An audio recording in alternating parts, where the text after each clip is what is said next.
We're kind of caught off guard because this is not what we expected from that big lump. It's a cast iron stove door. It's a beautiful design, I will say that.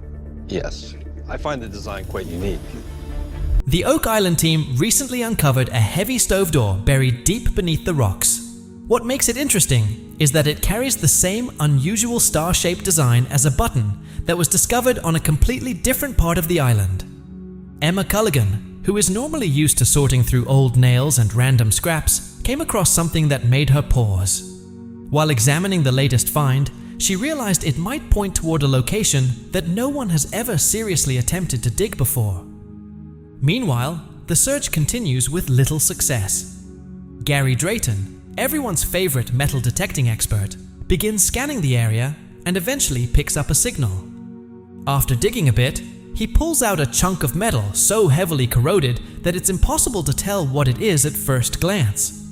It could have been anything: treasure, an ancient weapon, or just another useless piece of iron. Because it's so crusted over with dirt and rust, the team passes it along to Emma for analysis.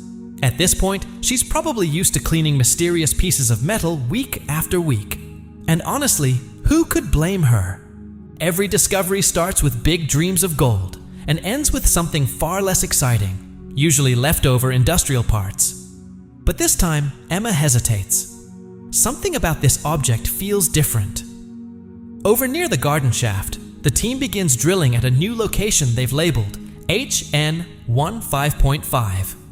The reason for choosing this spot comes from a theory proposed by Dr. Ian Spooner and the research team. One of the scientists suggested there might be a hidden chamber about 127 feet below the surface. The drilling begins. When the samples come up, they look like nothing more than ordinary dirt. The team studies them carefully, hoping to see something unusual, but everything appears completely normal.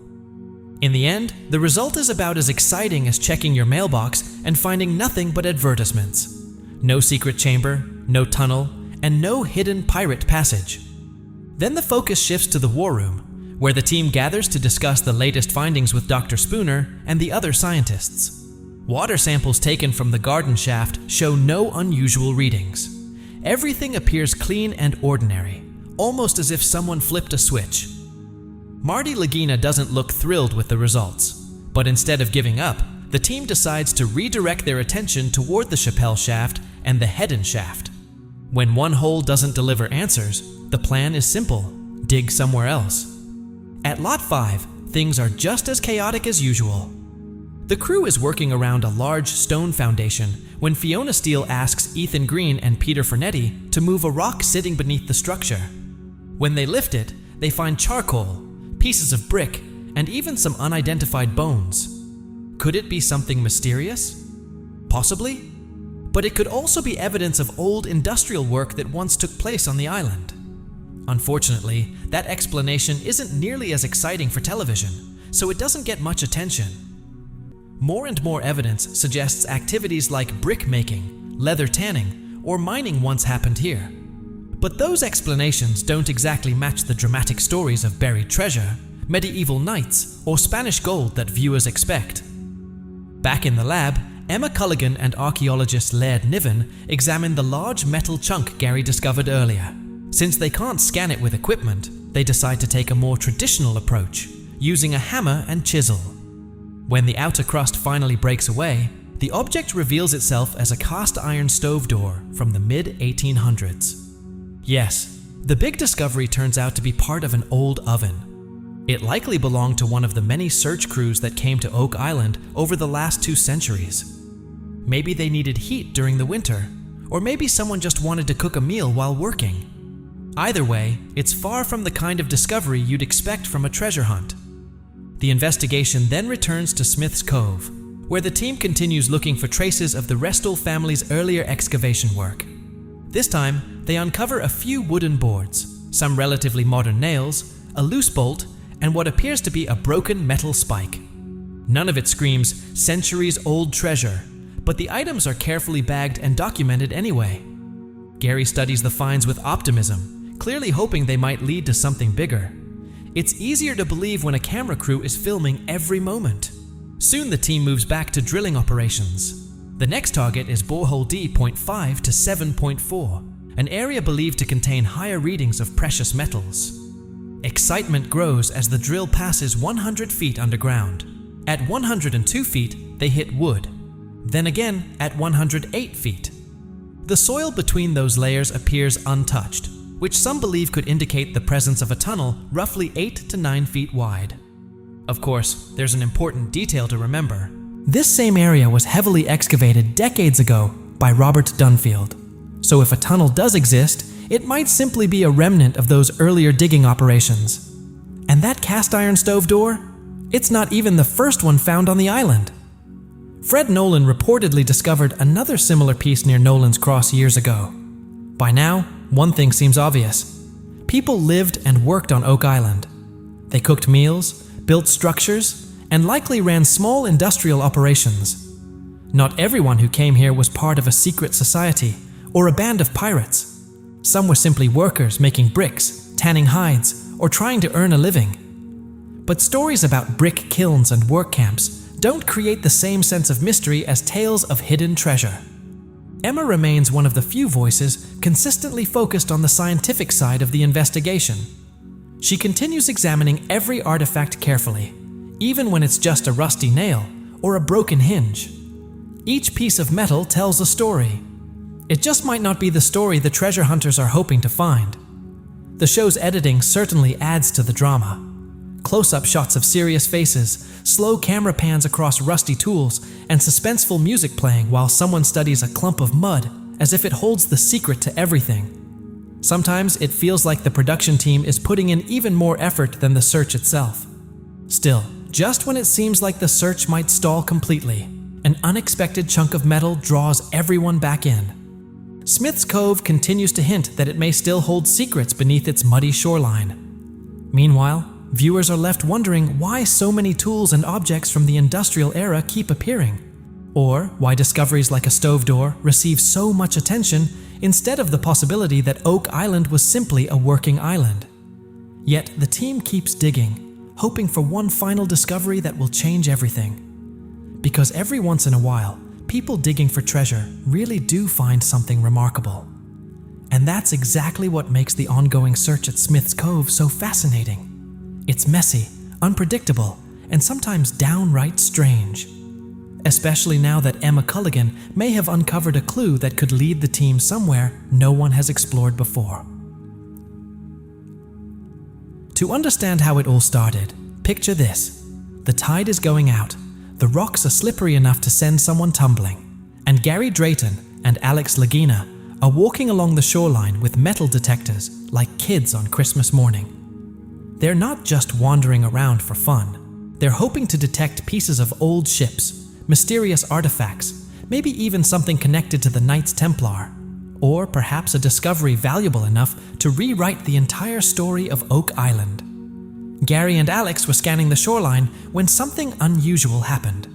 They hit a signal that was far bigger than anything they expected. This wasn't a small coin or a rusty nail. What they had detected was a massive chunk of iron buried deep beneath the rocks, much deeper than anyone anticipated. Getting it out wasn't easy. It took several attempts with shovels, plenty of effort, and eventually even Rick had to come over to help pull the heavy object from the ground. When they finally managed to lift it out, the object looked rough, wet, and heavily corroded. It was basically a thick lump of metal that seemed like it had spent centuries underwater. At first glance, it didn't look like treasure at all. Just a strange piece of old iron that had been battered by time and the sea. Still, the team brought it back to the lab for Emma Culligan to examine.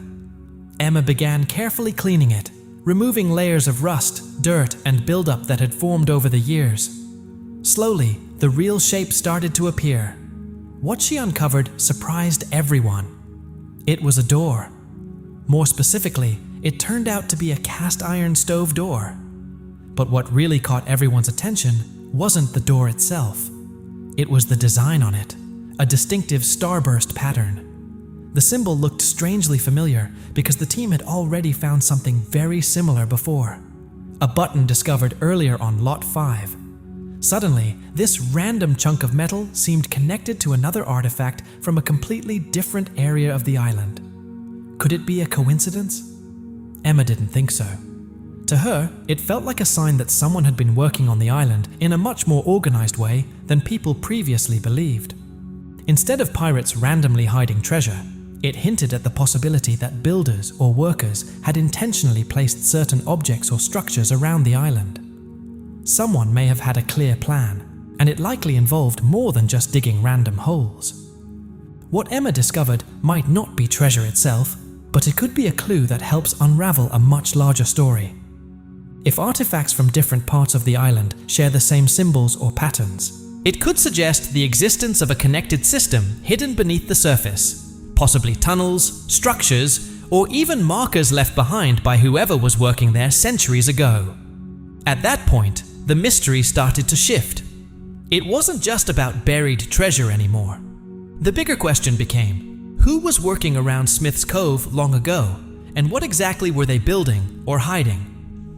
Thanks to Emma's careful analysis, the team may have just uncovered the first real hint of an answer, and the discovery doesn't stand alone. What started as a simple walk along the shoreline has now turned into a much bigger puzzle. The area where the iron door was found isn't random. Over the years, Smith's Cove has produced all kinds of strange artifacts. Metal spikes believed to be from ships, lead crosses that some people associate with medieval symbols, and wooden timbers that appear too precisely shaped to be natural. Now, with the addition of this stove door, the location almost feels like a hidden workshop or storage site from centuries ago. Instead of modern items, though, it's holding pieces of history. The more the team investigates, the more it begins to look like someone intentionally tried to hide what was here. Maybe it wasn't gold or jewels that were meant to stay buried.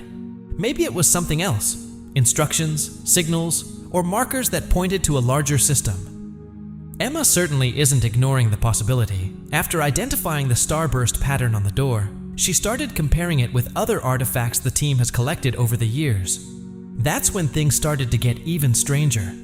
The same starburst design appears on several different items: buttons, pieces of wood, and even faint markings on a few old coins. Seeing the symbol repeated across multiple discoveries suggests it might have had a specific purpose or meaning. Another detail makes the find even more interesting: the depth. The door was buried about 4 feet under rocks in an area that regularly floods with seawater. That's not a place where a stove door would accidentally end up. It would have taken effort to place it there. Which raises an important question. Why was it put there in the first place? Perhaps it once blocked the entrance to something. Maybe it was part of a structure or tunnel. Whatever its original purpose was, it clearly wasn't meant to be easy to find. As Emma and the rest of the team continue investigating, they're starting to realize that each artifact may be part of a trail. Piece by piece, they might be mapping out a system left behind by someone centuries ago. That system could have included hidden passageways, coded symbols, or even storage spaces designed to protect important materials or knowledge. One thing is certain: the object has been sitting underwater and buried in rock for hundreds of years. The corrosion alone tells that story. Now that it has been recovered, the investigation is just getting started. Emma isn't finished studying it either. She's already planning further tests and scans to see if the door was once connected to something larger. It could have been attached to a mechanism, a structure, or even a concealed entrance. Inside the lab, the team is now focused on finding out exactly what role this object might have played. Meanwhile, word about the discovery is spreading quickly across the island. Everyone's attention is now focused on the coastline where the door was found. If something that large was buried there, with matching features found elsewhere on the island, there's a strong possibility that more artifacts are still hidden nearby, and they might not be small objects. Some team members are already speculating that the area could contain the remains of a larger structure, something wide and buried beneath the rocks. Instead of random debris or the remains of an old boat, it could be part of an actual building.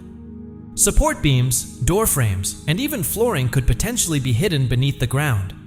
With every dry day, the team has another opportunity to dig deeper, run more tests, and search for clues about whoever originally built or left these things behind. The atmosphere on the island has definitely changed. Every signal from the metal detector now feels more important.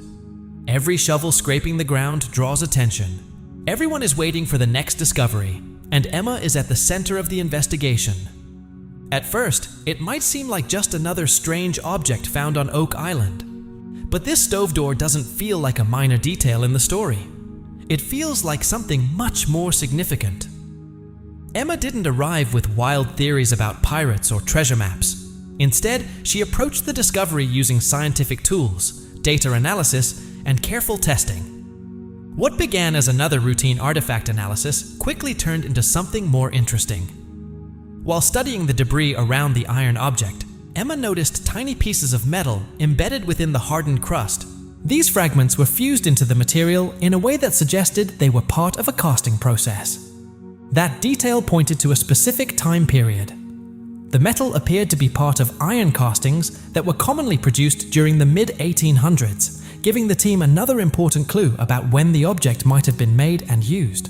And with that realization, the investigation into this mysterious stove door, and the strange symbol it carries, has only just begun. It wasn't the kind of ancient pirate artifact some of the team had been hoping for, but it was still important. The discovery suggested that people had been working in this area much later than anyone previously believed. That raises new possibilities. Maybe they were trying to cover something up, or maybe they were reinforcing an older structure. It could even be both. But the real surprise came from one specific element: manganese. That single detail changed the timeline. The levels detected in the material pointed much closer to the 1800s than to some ancient pirate era.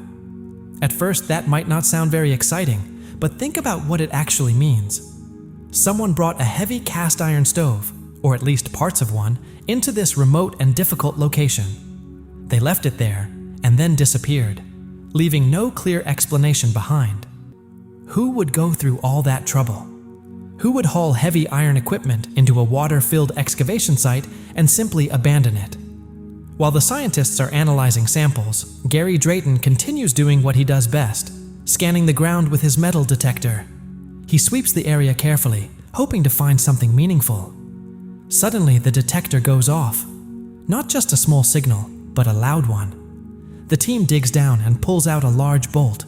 It's thick, heavy, and surprisingly modern compared to what they were expecting. It's not exactly the kind of treasure everyone had imagined, but it definitely gets the team's attention. Moments later, the detector sounds again. Another signal. Another dig. This time they uncover a nail. And not just any nail, but a modern one. At first glance, that might seem unimportant, but in this case, it actually helps tell part of the story. The nail appears to be the kind used during the 1960s excavations carried out by the Restall family. That group of treasure hunters famously worked in this very area decades ago, and their efforts ended in tragedy. Finding their tools and construction materials here suggests the team may be getting close to the shaft the Restalls once worked on. In a way, it's like discovering echoes from earlier treasure hunters. Every piece of metal they uncover hints that they might be close to something significant. The team quickly shifts into high gear. They begin searching for anything that could reveal the shape of what lies beneath. Wooden structures, bolts, fasteners, or other construction materials. The worksite becomes a chaotic mix of shouting voices, beeping metal detectors, and people pulling objects from the mud.